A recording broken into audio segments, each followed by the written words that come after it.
preconceitos The barriers of religion and prejudice sumiram. disappeared. Nesse momento você percebe, eu percebi, And from that moment, he perceived que todos nós somos humanos e estamos numa grande barca juntos. that we're all human and we're on this large boat together. E ainda brigamos por estupidezas. And we're still fighting for stupid things. I feel that people are more scared to talk about spiritual experiences here in the US compared to Brazil. But when it comes to abduction and UFO, people are more scared to talk in Brazil and in the USA compared to here. It helped their souls to be able to express what they felt inside as a human. It affected them. And so when he was saying about this being, that it articulated, expressed itself so completely to him, in his conscious mind. And he understood at that moment that, again, there was no fear, there was no guile, there was nothing in it, despite being in an environment, no pun intended, an alien environment, but it was aware, it was comfortable, it was at ease. And he said, as human beings, all we are is in a constant state of fear, trying to get more resources because we've created a situation where we live in a world of controlled and manipulated supplies of resources. And these things that come with the technological ability, ostensibly far superior to ours, have nothing but this purity of being. And it is a purity of being that is peace, that is an expression of unity. Yeah. And it was doing that with him. It was united with him. And that goes back to my experience.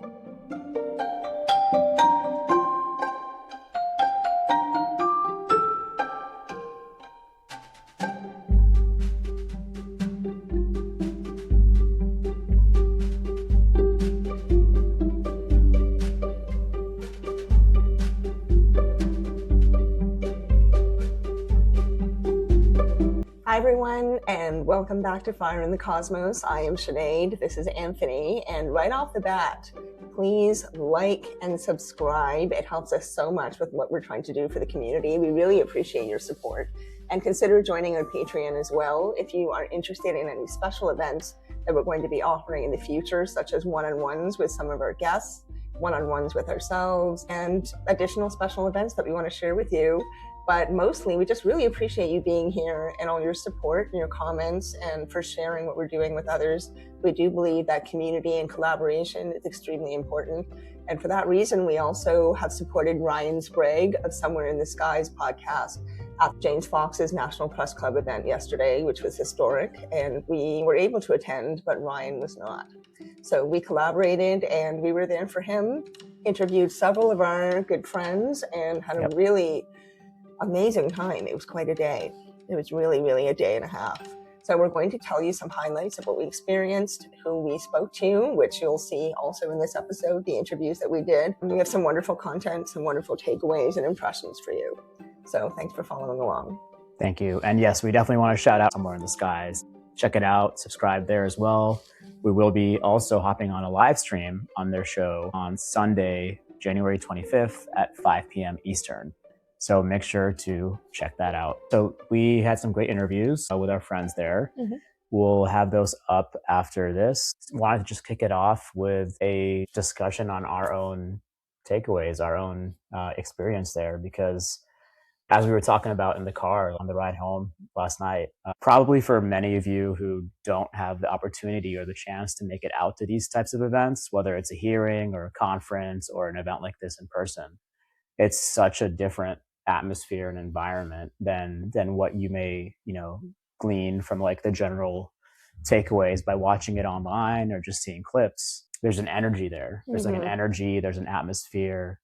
There's all sorts of amazing discussions that happen with fellow experiencers, with friends, with new people that you meet there. There's just like a feel to it that feels alive. Like it feels like there's things happening, especially yesterday at the event. Like to me, I know there wasn't a lot of new information probably provided besides a few things here and there that we can touch on, but to have this caliber of witnesses of not just a craft, but a non-human entity in this case in Varginha, Brazil, and talking about it in such credible and legitimate ways. And then on top of that, having the audience of hundreds, I would estimate probably around 200. What do you think? I would say even maybe a little bit more than that. Yeah. Because there was quite a crowd at the beginning of the event. And by the end of it, some people had left. Yeah. And then the room capacity was like for 400 people and it was pretty full. So yeah, it was a massive crowd, much more than any of the hearings in Congress, actually. And we saw people there from the Brazilian embassy.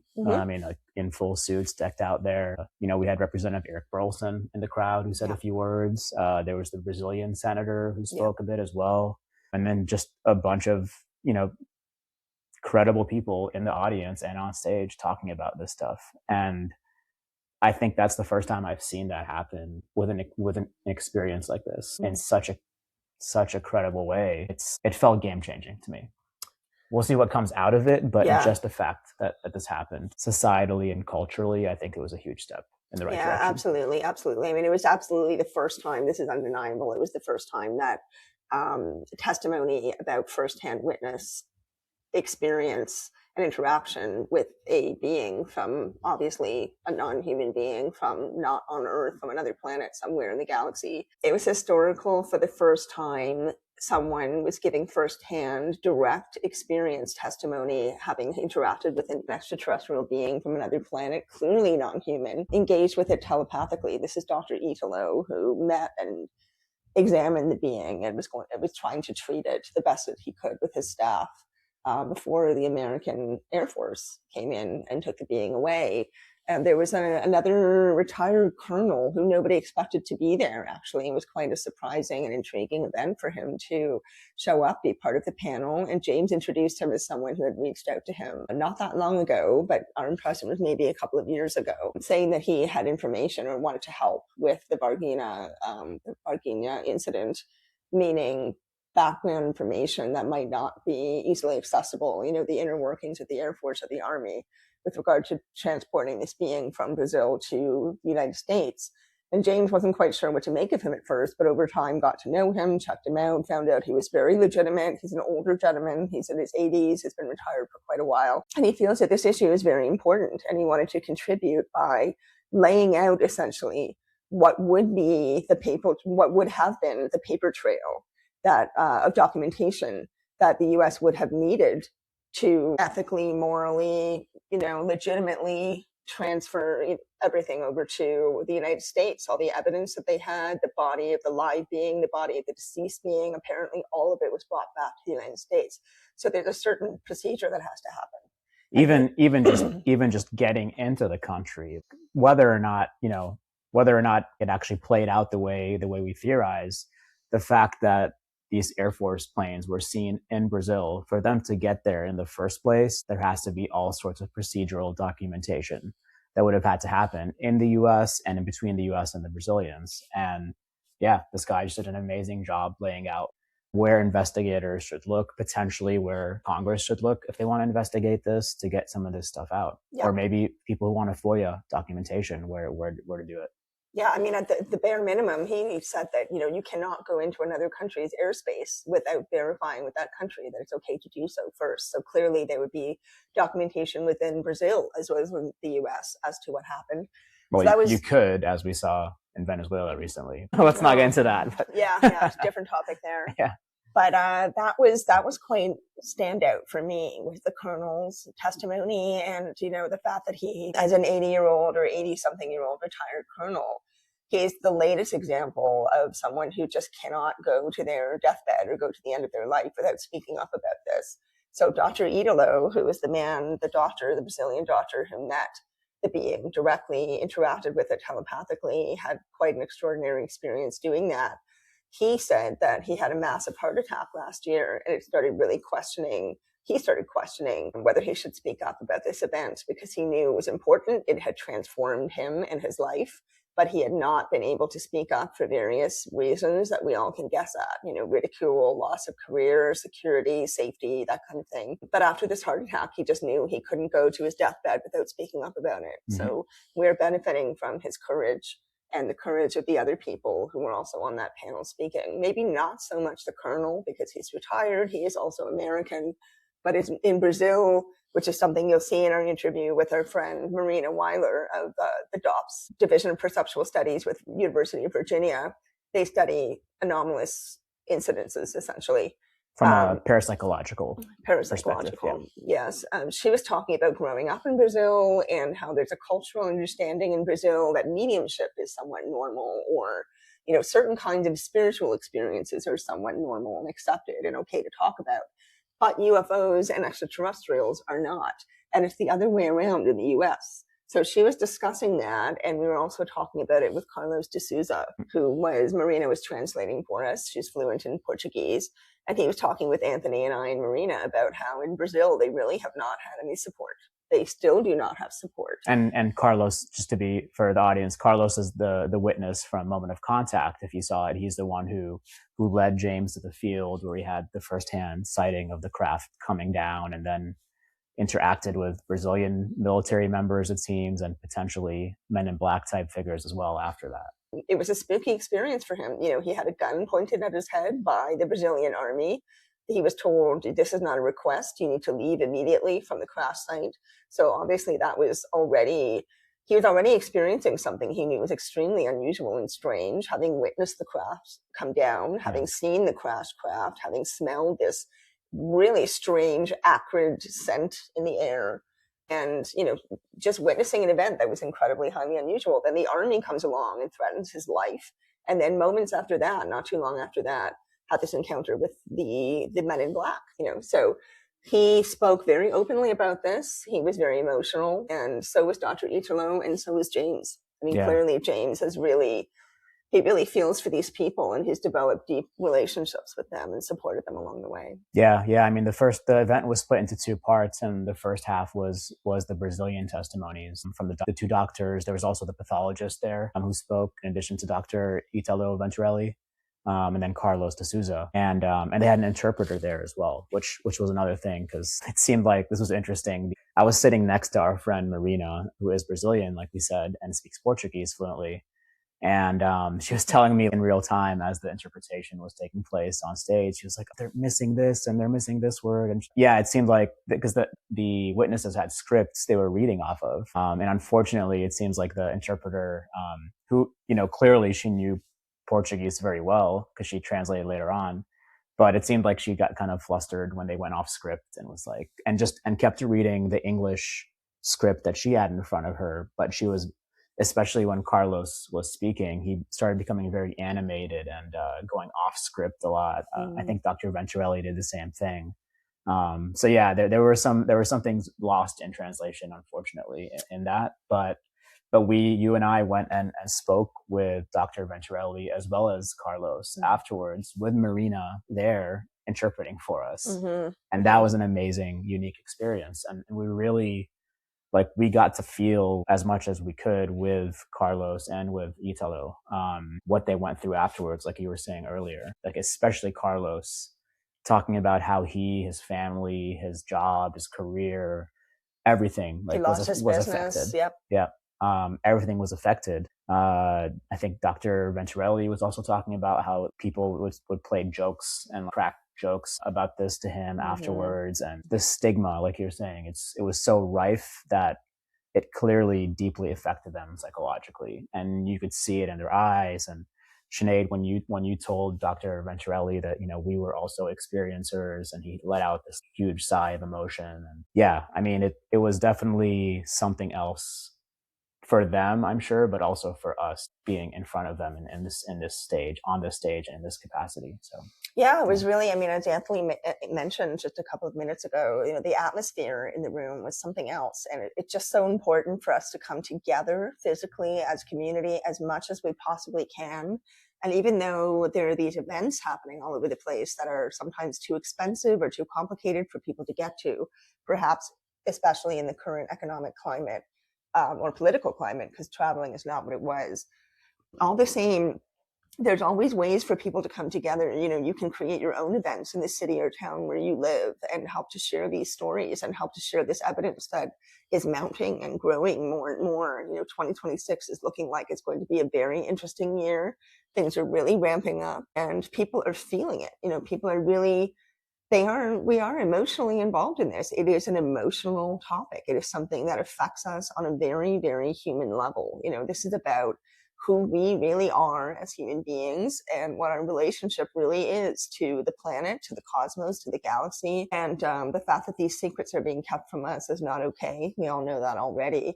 But something that Congressman Burleson said that I really loved was he got up to speak. He was invited by James to speak, and he was wonderful, ended up staying almost for the entire event, which was really quite exceptional. He's a very, very busy man and did not have to do that.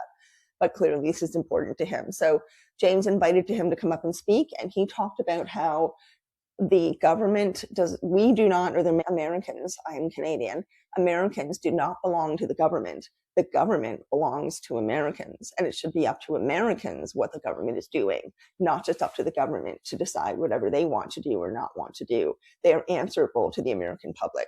And so Burleson was reminding us all of that and of the importance of really citizen advocacy, citizen, grassroots movements to put pressure on the government, because the more of us get involved in this, show up to events, have conversations with each other, build community about these topics, and start discussing the facts and evidence with the passion and the importance that we all feel for the validity of this entire topic and how big this is for humanity as a whole. How could that not, put pressure on the people who are elected to represent us, whether it's in the US or in Canada or elsewhere?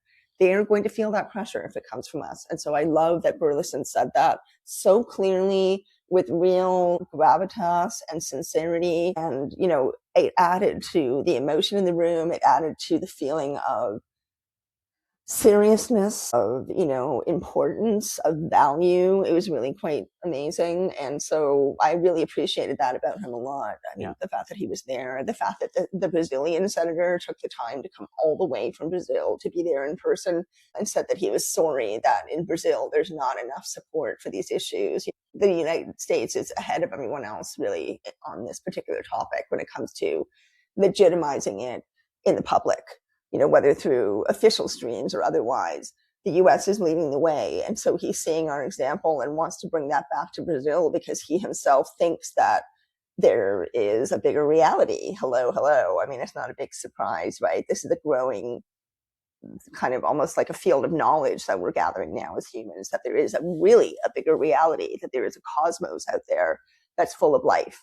So he himself believes that. And so he spoke to that. And that was quite amazing. It was almost like we were getting glimpses of these very high ranking people as the human beings they are, like kind of getting to see around their official positions to what really means a lot to them, as people, as human beings, just like us. Yeah, that was really impactful for me as well. Yeah, I mean, I've noticed that, and we'll wrap this up shortly just so you can get to the actual content of some of the great interviews we had. But I've noticed it even in Eric Burleson, seeing him from the first hearing back in 2023.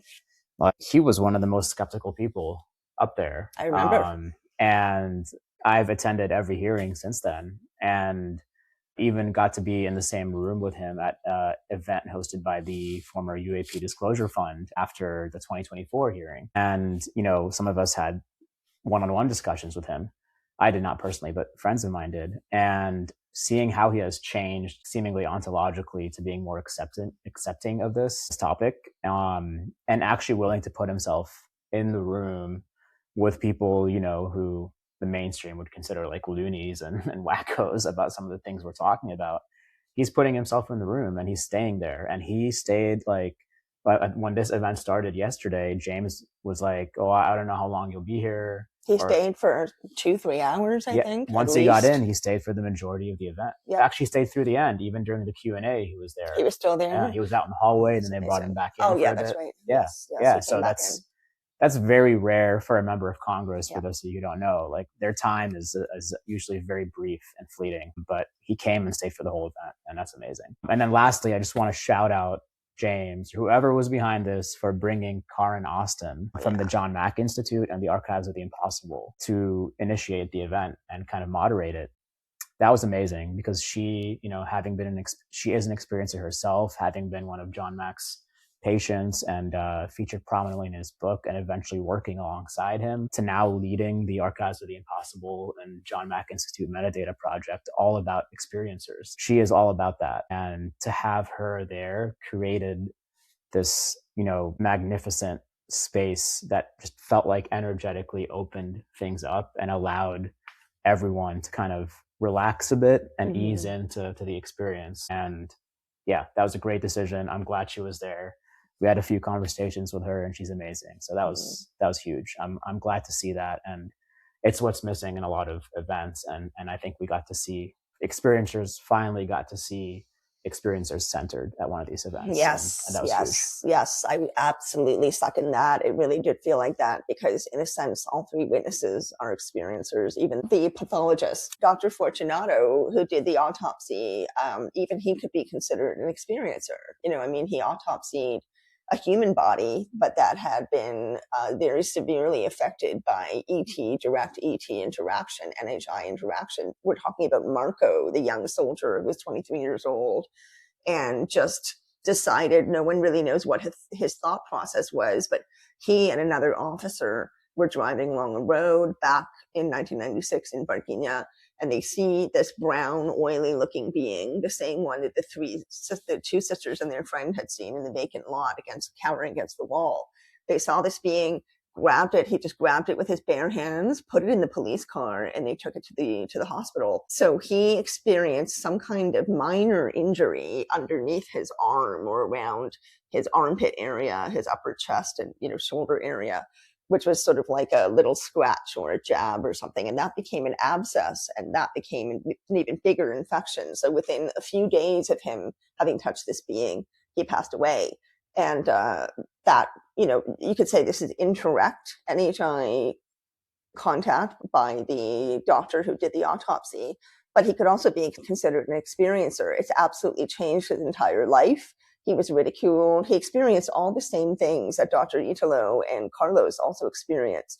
Social ostracization, questioning his integrity, questioning his sanity, putting his career at risk, or, questioning the validity of his career and if he should continue in the role he was in. So they were experiencers. And then James himself has had unusual experiences that he doesn't often speak about, but it's inevitable considering what he does and how much he travels around the world. And then we had Karin leading the whole thing, moderating as an experiencer herself. So yes, I totally second that. That was incredibly validating, important, heartening to see. And there were a number of people, of course, in the audience, along with Anthony and I, who are experiencers. And we need to see that kind of representation. We need to know that our stories are being taken seriously, no matter whether we're a member of the government or the military or not. I say that because there seems to be a growing feeling among the experiencer community that the only right kind or correct kind of experiencer is someone who either has a PhD or is in the army or is in the government.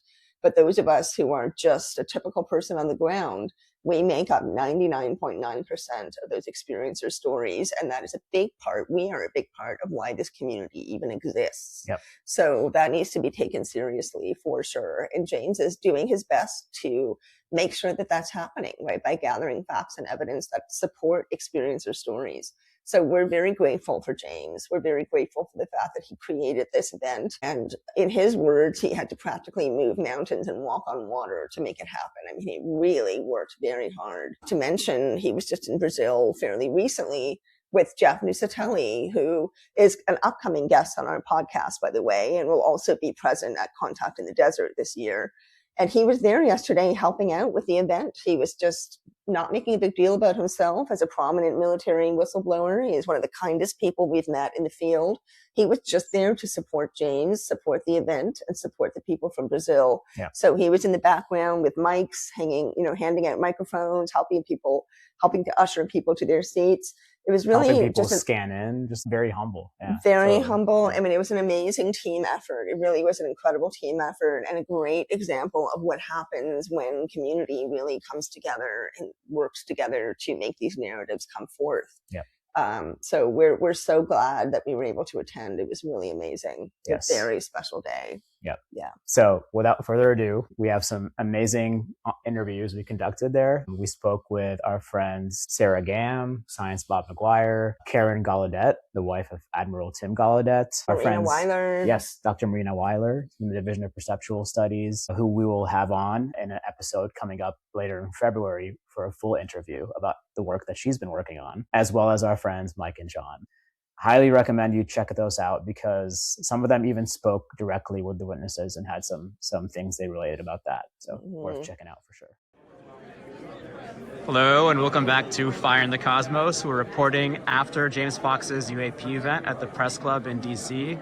We're also reporting on behalf of Somewhere in the Skies. And I'm here with a good friend of mine, the great Caren Gallaudet, wife of Admiral Tim Gallaudet. Caren, you were telling me about some of your feelings after this event. What did you think? Like, what was your favorite moment? Sure. Wow. So, first off, got to give some kudos to James Fox for doing this and for bringing actual first-hand witnesses from Brazil, getting them in the country and enabling to stand up here and speak their truth. It was very moving to me, especially the first witness, Carlos. You could tell that he'd been holding this in for 30 years and how much it meant to him that he could actually say his truth, tell his story to people who were listening, not making fun of him. He cried, he made me cry, all of them. You weren't the only one. You could just feel all of them, the doctors also.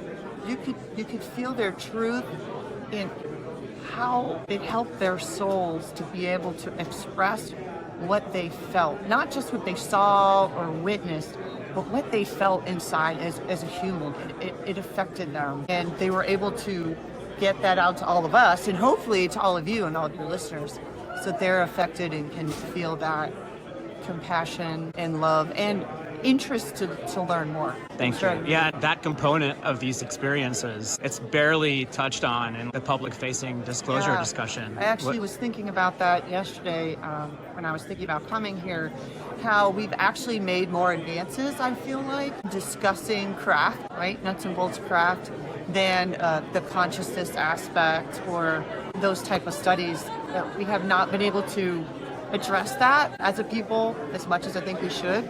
Hopefully that's 2026 is going to be our year. We'll talk about that more.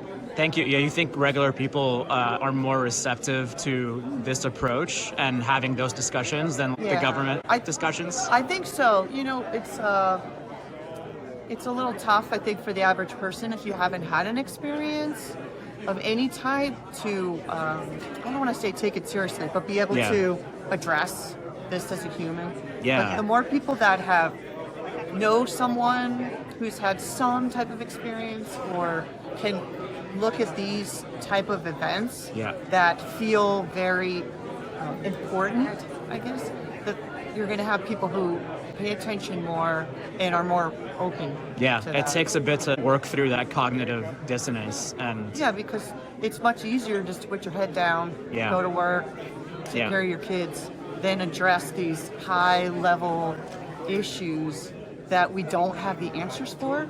So for me, I think about it for a while and then I have to just shut down and go back to everyday life because it's fun to think about what's really going on, but it's also hard. Yeah. It's a hard.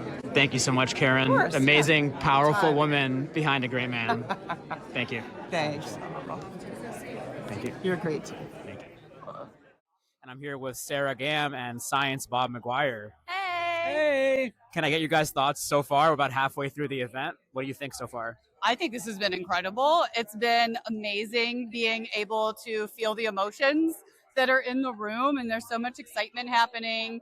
I actually have a friend in the audience that already let me know that some of the translation information's been lost. So I'm excited to hear what else has been said. Yeah, I heard Robert Salas and Gene's name left out. I don't know why, but anyway, the officer that handled stuff and broke down crying on stage had me crying. Me too. I literally was too. crying with the emotions that were there. And this is a great event, and I'm happy we're having it. Thank you.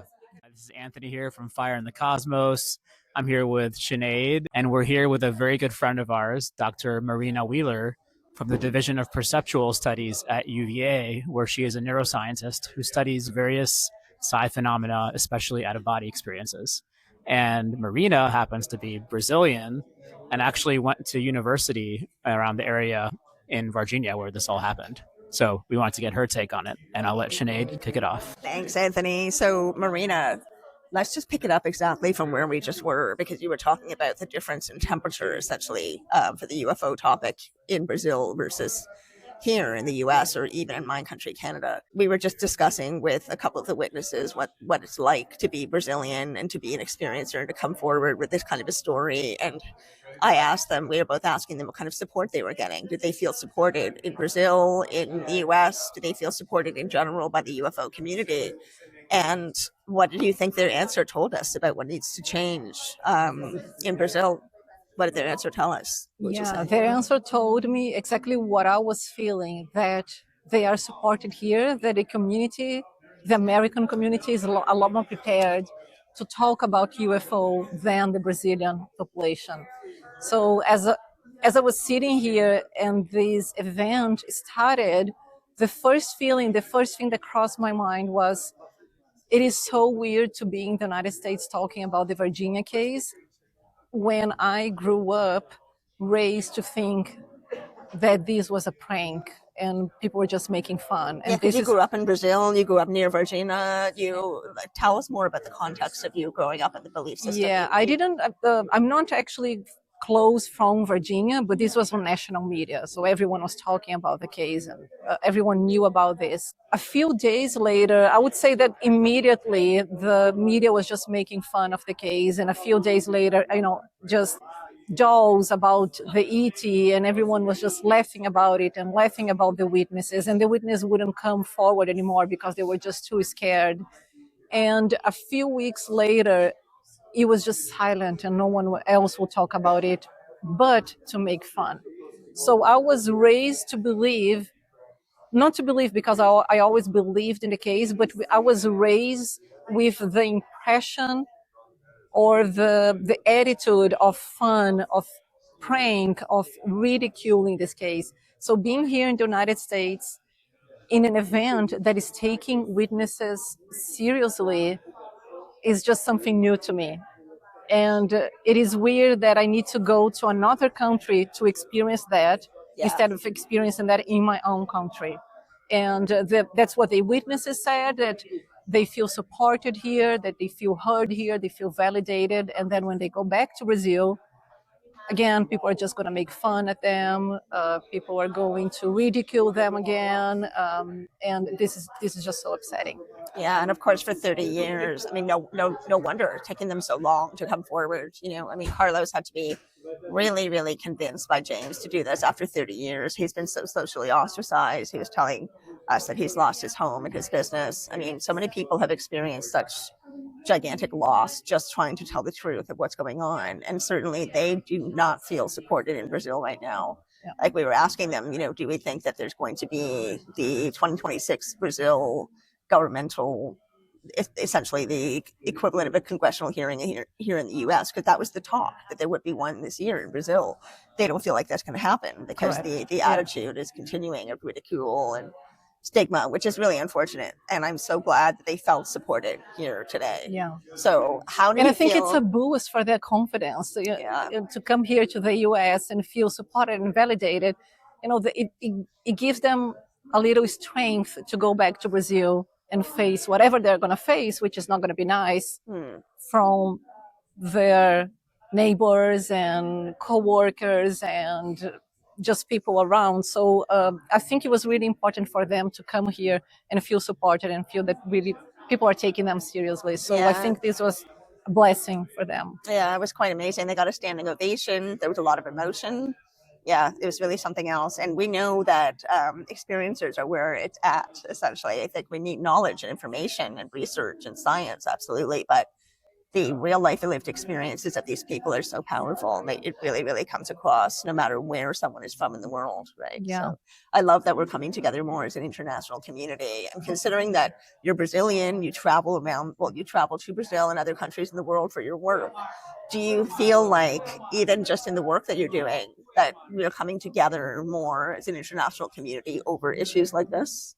I think so. I believe so. And I think for the UFO topic, the United States is leading this discussion, is really taking this seriously with all this, the hearings, and the UFO community here is just so strong. So US is leading it is changing how we see the UFO topic.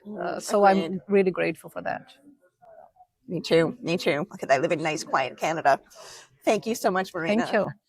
Oh, sorry. Thank you so much, Marina, Thank you. for talking with us. I'm going to hand it over to Anthony. Thanks, Sinead. And I had a question too. Can you talk a bit about what drew you here to this event, considering your studies and what you focus on, your research? And do you see any parallels with what you work on with what you heard today? What brought me here was, well, I'm in general just interested in the topic, in the UFO topic. I think there's a lot of overlap with what we do, the extraordinary experiences that we study adopts. Although we don't directly study UFO and abduction, there is a lot of overlap. And so I'm personally interested. I'm also professionally interested.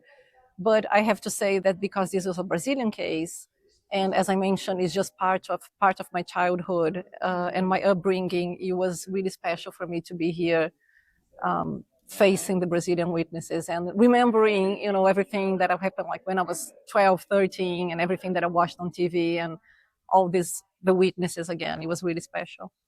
And last question, do you see the same kind of stigma in the parapsychology field and with experiencers that you work with, either in Yes. out-of-body states and Yes. mediumship? Yes. Exactly the same stigma. People are scared to talk about the experiences. People are being ridiculed. One thing that is interesting to me is that I feel that people are more scared to talk about spiritual experiences here in the US compared to Brazil. But when it comes to abduction and UFO, people are more scared to talk in Brazil and in the USA compared to here. It's more open. So it's different depending on the experience people have. And depending But on everyone- the societal construct. The societal construct, but everyone is scared to talk about the experiences. Depending on the experience, people are more scared there. The other experiences, people are more scared here. Wow. Well, thank you so much, Marina. Thank you. And we spoke with Marina in a much fuller interview, which will be coming up next month in February. So keep an eye out for that on Fire in the Cosmos. Thanks, guys. I'm Mike D'Ambrosio. I'm kind of involved in this by miraculous means somehow. I guess I just kind of end up where I'm supposed to be when I'm supposed to be there. And All right. here I am. I'm John von Blauch, and I'm here by a coincidence of circumstances. Thanks, guys. You're welcome for the cryptic response. I'm just kidding. So, guys, what were your top moments of today? What do you think about the event? Hey, so my top, well, they're all top, but one of the best parts of it was the opportunity to speak and listen to Dr. Venturelli.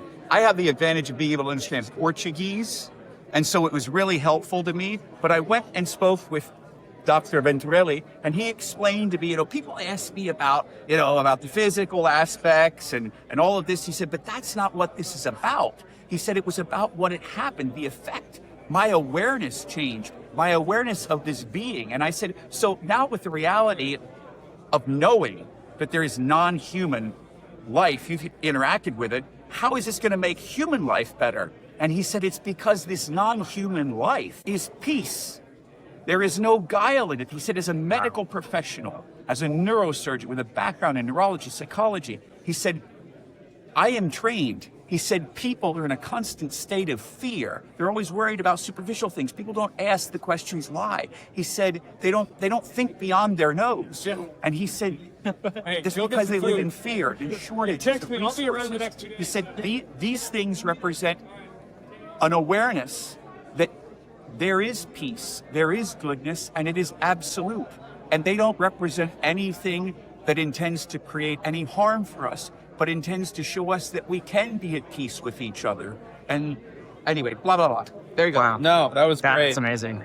And he just felt that, like, he got that intuitively and telepathically. That's what he was basically. saying. He said, that's what it's about. He said, it's not about my colleagues and I as doctors looked at this thing. It's about what it communicated to me. It's about, he said, I was aware of its being.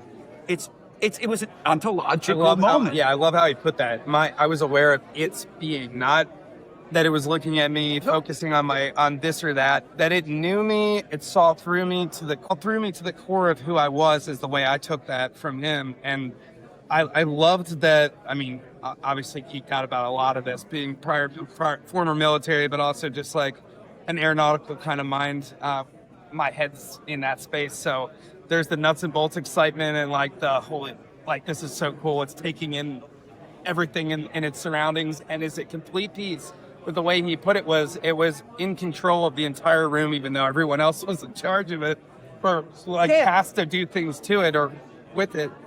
And I was like amazed by that. But then when it gets back to the heart of the matter, the true heart of the matter, I do have to highly agree with you on that there is something, I think the communication that we're really supposed to have as a species from these beings is going to be one that has to come through this kind of dialogue, this kind of conversation on how we're going to actually evolve, our mindsets. Because now when I look at things that I previously, now I'm not saying I don't, that I don't have my own, kind of construct of how I grew up with, different, the way I different ideologies and different kind of ways that I identify myself as Mike at 37 years old. But there's things now that just don't matter as much to me anymore, that I just don't care about, because this is so much bigger than any of the petty arguments. And when I see stuff constantly on TV and there's this bickering and everything, it's like I start to almost laugh, because I'm like, this is such folly that I don't think when you get to a certain level of your own digging in your interior life and you start going to these things, and then all of a sudden synchronicities line up for you to be here, which, by the way, is a whole nother topic. A coincidence of circumstance. Yeah, it's just like, it gets to the point where it's so laughable, but that's part of the fun of it, is that like, it's like this discovery that you have to make for yourself. And I think that's something that I want to encourage anyone that's really trying to figure out, how the heck do I even peek my head in figuratively into this, this world, this phenomenon, because it's like, where do you start? But I think one thing I took away from this entire Q&A session afterwards, and I've been following the case for a few years, but obviously nothing like what James I had has really done. No idea. I've only known for like 3 try to or 4 go years as blind as much as possible. Yeah, but I really dug it. Yeah, me too. But I had already been interested, so when this opportunity showed up, I was like, oh my gosh, of course I'm going. But my takeaway was that I almost felt an onus, like I was going to eventually put my hand up, and maybe if the time was right. But what I felt we were supposed to do as a species is like, and you could say we could start with people in this room, or Americans or Brazilians, because we've got both those groups together here, countries. Lebanonians or Lebanese. Yeah, sure. Yeah. Doesn't matter. Whoever you are. Thanks, John. Lebanonian, Lebanese. Right. I believe the onus on us is to kind of figure out how do I create in this space that, like, what is it that I'm supposed to be supposed to do? What am I supposed to contribute to this movement? Because I think we all have roles that we're able to play here, and we can choose, just like our free will for good or nefarious reasons. You can choose how you're going to create and how you're going to contribute to this and opening dialogue and this open disclosure, because I think the disclosure truly is it's us. We've got to do this. So if we're going to keep pushing the needle forward, it's going to happen through not just this kind of stuff, but taking a piece of it in your heart and your mind at home, discerning and chewing on it, digesting, going, how can I help add to this in a way that helps others or brings the, rolls the figurative ball forward, or literally in this sense, with Congress and everything else. So it was something when Eric Representative Burleson, when he was speaking, and it made me think of that. I wanted to ask him, like, what would you want from us as the lay people here, as Americans? How can we help you? And I think that's something I do want Congress to hear someone say. And if I have to be the one to say it, I'm asking. Because if there's something you need from us to help you go forward with this, we need to know. Like, we need you to reach out to us too. It sounds a little insane. I know you're way busier than we are, but we do need to know what you need from us too. Because if there's something we can contribute, you best believe there's people in this room, just this room alone, let alone other places, that will do that to help move it forward. That's all I got. I'm out of breath. Thank you so much. That's amazing. John, do you mind saying a bit about like what draws you to this topic, or if you're comfortable talking about your background at all? So serendipitously, it was a year ago today that I had the opportunity to be invited by some mutual friends of ours to a gathering at their home. And one of the reasons I was invited is because I experienced something in 2008, and it's very little known, but the people who know about it, some of them were in public service. And it was, for me, an ontological event. Does that make sense? Yep. It was a shift for me. And so what draws me to these events? The expression of my natural self. If that makes sense. And so when he was saying about this being, that it articulated, expressed itself so completely to him in his conscious mind.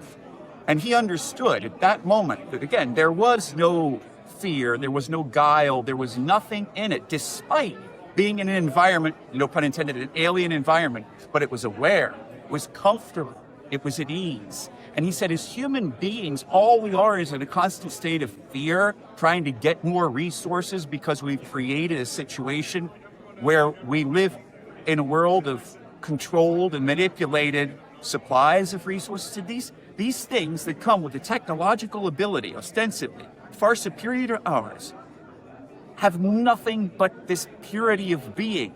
And it is a purity of being that is peace, that is an expression of unity. Yeah. And it was doing that with him. It was united with him. And that goes back to my experience. So anyway. Wow. No, thank you guys. Thank you so much. Thank you so much. Anthony, it's an honor. Anthony. Everyone, this is just really amazing. One of the things that's coming across for me is that the juxtaposition between how the three of you, your lives were in a way kind of constricted and made more difficult by these experiences. But at the same time, your lives also expanded in other ways. So what I'm curious about is, beyond the constriction of the difficulties and the challenges and the stresses that you experienced, I'm interested in how it's affected you as human beings. So, good to be mindful of concise answers, exactly an hour. Yeah, I'm wondering if you could give maybe one or two examples, or one example each, of how this has changed who you are, not just your life, but who you are as a human being. Eu vivi 30 anos dentro de centro cirúrgico. I lived 30 years inside a surgical facility, Vendo só cérebro. only looking at brains. A partir dali, eu fui estudar coisas do Egito. From then on, I started studying things about Egypt. As pessoas me explicavam os vários tipos de alien que eu nem sabia que existiam. People would explain to him about the many different types of aliens that he wasn't even aware existed. Muita coisa eu fui estudar a partir dali, porque eu estava realmente limitado só a operar. Eu sou neurocirurgião. Minha filha dizia, você não sabe nem atravessar a rua. From then on, his interest increased on other things, because before then, he was only a neurosurgeon, and as his daughter would say, he wouldn't even know how to cross the street. Yes. Então, porque você está operando assim, So when you're looking at the Quando surgeon, você pega a direção do carro, parece assim, ó. when you grab the wheel of a vehicle, for example, it's something ginormous because he's on the micro level. As pessoas passam perto, você está ali 14 horas. You're there for 14 hours and people walk by. Depois as pessoas passam perto de você, você toma um susto. And people walk by and you're startled because you're so focused on that tiny little piece of space. Então aí eu fui estudar um pouco mais. Fui no Egito, fui passear no Egito. So he went beyond and started studying more, went to Abrir visit pouco Egypt mais, ler um pouco mais, né? to open up more and read some more. Yes, você tá. No meu caso, eu sou geógrafo In my case, I'm a geography teacher. e gosto muito de histórias I really like history. e sempre falo para meus alunos, And I always tell my students, a partir daquele momento que nós tínhamos, eu senti que tínhamos de expandir conhecimento. from that moment on, I felt like we had to expand our knowledge. Eu, como a grande maioria, somos muito limitados Me, as everyone else, we're very limited aos conceitos e coisas que são colocadas ao nosso redor e só enxergamos aquilo. to the concepts and things that are placed around us, and that's all we focused on and see. A partir desse momento, a pergunta para mim se existe vida extraterrestre não faz mais sentido. From that moment on, the question of whether or not extraterrestrial life or other life exists was not a question anymore. A pergunta passou para mim a ser: quem são e quais suas intenções? To me, the new questions now are who are they and what are their intentions? As barreiras das religiões, preconceitos The barriers of religion and prejudice sumiram. disappeared. Nesse momento você percebe, eu percebi, And from that moment, he perceived que todos nós somos humanos e estamos numa grande barca juntos. that we're all human and we're on this large boat together. E ainda brigamos por estupidezas. And we're still fighting for stupid things.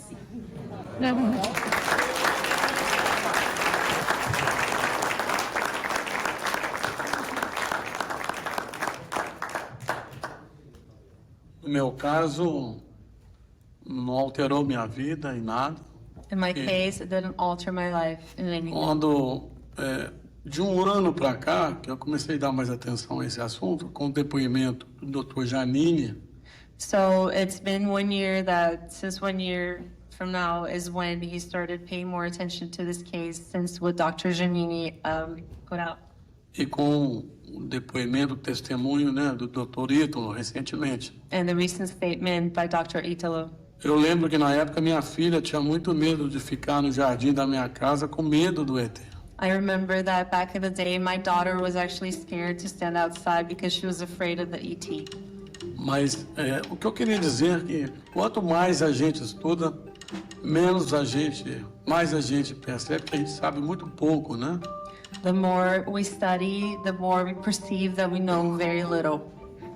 E o quanto somos insignificantes neste universo. And how insignificant we are in this universe. É isso. That's it. Thanks so much for following along and supporting us. We really appreciate your support. Like and subscribe. If you feel like it, join our Patreon. We promise we're going to give you some yummy stuff. Yes. And we'll see you next time. Thanks, guys.